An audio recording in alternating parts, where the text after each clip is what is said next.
Polizei hat Abdi abgenommen, nach Abschiebenhaft. Was? Der Abdi? Was? Was ins Gefängnis?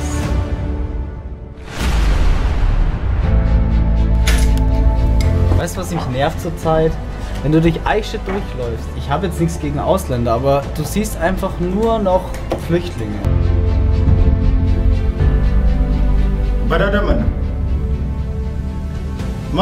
Also das sind wirklich nette Leute. Also wenn du mal mehr mit denen machen würdest. Ja, weißt, führen sich irgendwie auf.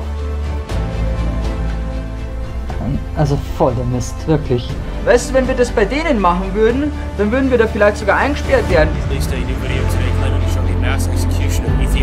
Die halten sich einfach nicht an die Regeln und machen nur Scheiße.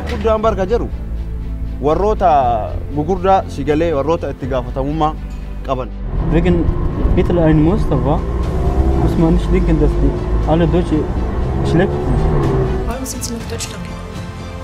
ኢህአዴግ የኛ ሊሆና ኢህአዴግ ሲኖር ነው እኛ Klar, dass es unter den Flüchtlingen auch ein paar gibt, die vielleicht nicht ganz so okay sind, aber deswegen sind sie jetzt keine schlechten Menschen oder die haben ja auch ein Recht zu leben.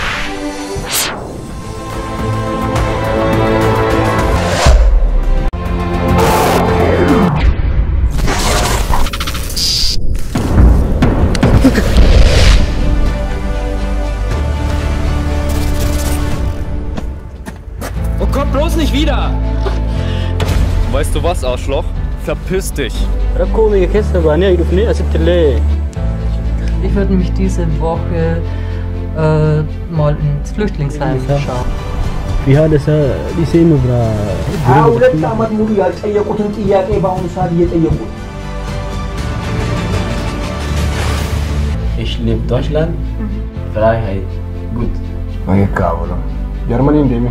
تيجي ما قلت أشتني بالله ما وجسني دربني ورا بس تقول Everything will be better.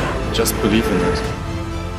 وابدا أنت بزي قتل ده لبورا نسوزلو كلام في سبعة سنتين برجرون كانت هو وانتو كارجتشو برباد تيمورو سنتان ترى الدبسة قافتشو أكسم أوس قدامي يقولنا كبار Was?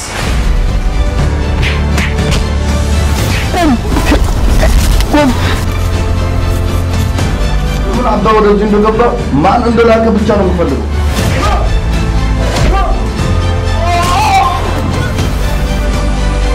Was ist jetzt das Problem? Was willst du?